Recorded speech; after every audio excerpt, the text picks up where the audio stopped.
Hey, what's up guys? It's Listar bringing you another video of Diablo 3. This video, we're going to start out our Season 28 content grind. I know it's not Season 28 yet. That's what, the 24th of February? But I have a build guide for Season 28 Demon Hunter. In Season 28, Demon Hunters will be getting the Gears of Dreadlands set, which is the God set, basically spin to win. Basically, if you played last season, the Impaled DH or the Marauders DH last season, spin to win, best build in the game, right?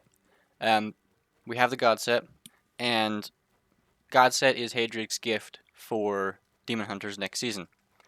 And with the altar, this build is going to completely destroy everything next season. You will be doing 150s with this build by the end of the season. It is ridiculously powerful. This is just a quick build I threw together on non-seasonal, not even 1,000 Paragon, right? 9,000 decks, nothing crazy. No, I have like 3 Ancients on this build. Basic rundown of the build though. We're in 5-piece, or we're wearing the full 6-piece Gears of the Dreadlands set. Just because we don't really need to wear anything else, we could probably drop the boots and the fleeting strap, and then the Zodiac ring and the cube. Drop that for Royal Grandeur, and then you could wear a Crimson's, and you could get the 2-piece Crimson's, but you're not going to get the 3-piece, which is what you would really want because you don't need the resource cost reduction. Because this build doesn't use, this build is your generator does your damage, so you're never going to run out of resource. But to get the 3-piece, we need to wear Ring of Royal Grandeur, but we can't do that because we need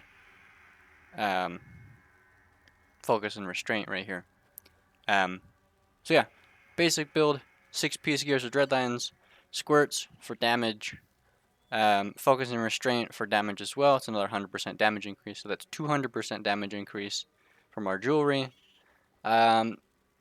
Weapons. Now, weapons you can kind of pick and choose what you want.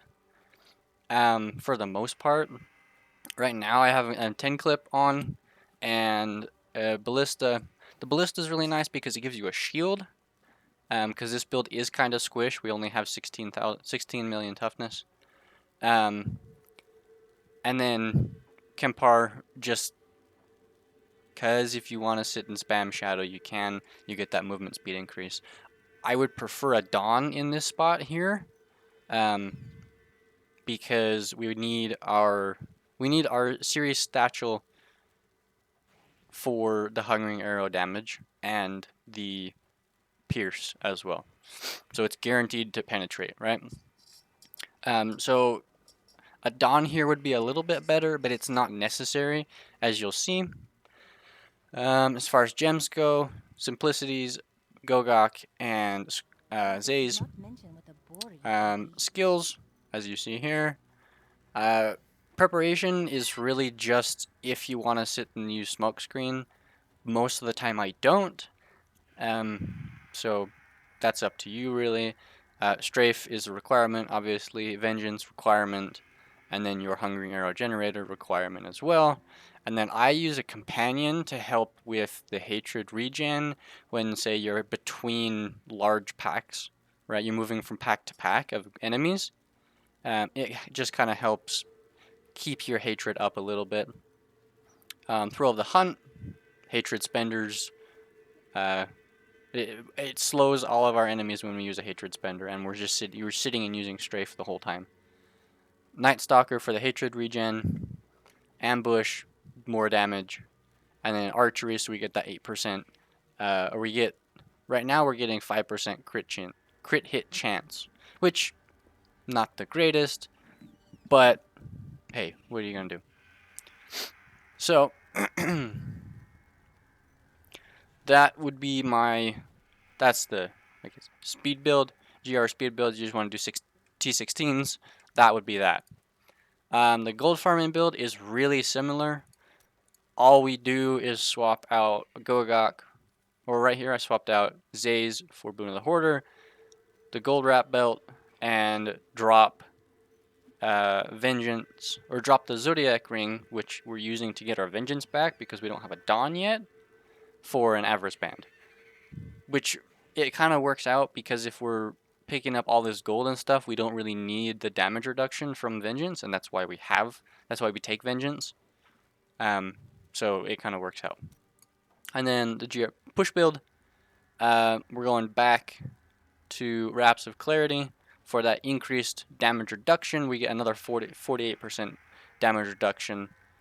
And then we'll drop the Zodiac for a COE, because realistically you would want a Dawn here rather than the 10 clip.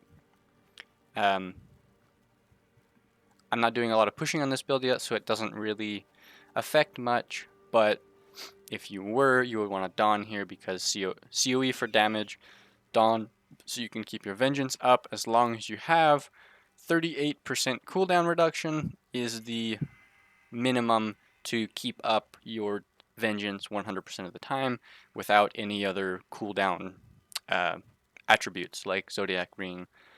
Gogok helps. You get 1% cooldown reduction per stack of swiftness, and you can have 15 stacks. You can have 15% cooldown reduction right there. So I would have, 40 cooldown reduction if I had my Gogok leveled up. So right there, I have it covered.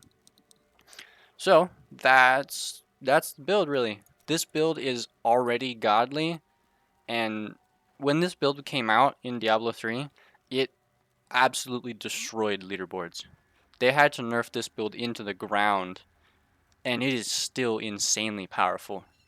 You get insane speed, insane damage reduction, and your generator does your damage, so you don't even have to worry about resource at all, and you don't have to spec into things that give you resource back either. It's amazing. This is the spin to win build, and it will only be better next season. So if you want to destroy leaderboards next season as DH, play this build. So without further ado, I have a greater rift for you guys to watch. It is I think it's a GR60, so it's nothing crazy, but it's just there to show what this build can do, and with the attributes and buffs next season from the altar, you will be flying through hundreds, 120s even, no problem. Towards the end of the season, primal out, you'll be doing 150. You'll be able to push 150s, no problem. I guarantee it. So, I hope you guys enjoyed. I thank you all for watching, and I will see you in about a week for Season 28. Adios, my friends.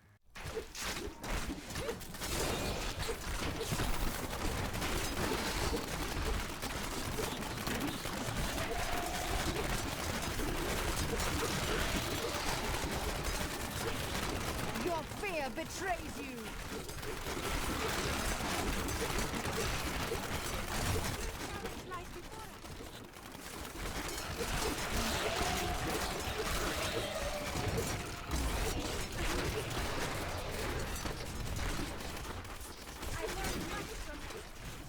Feel my wrath!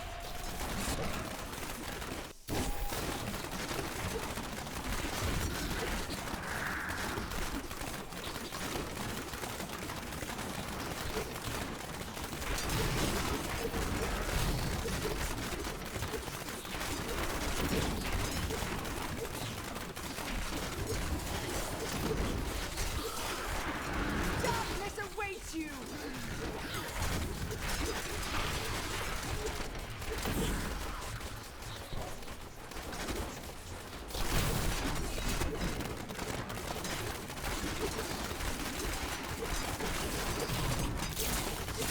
The Rift Guardian has found you.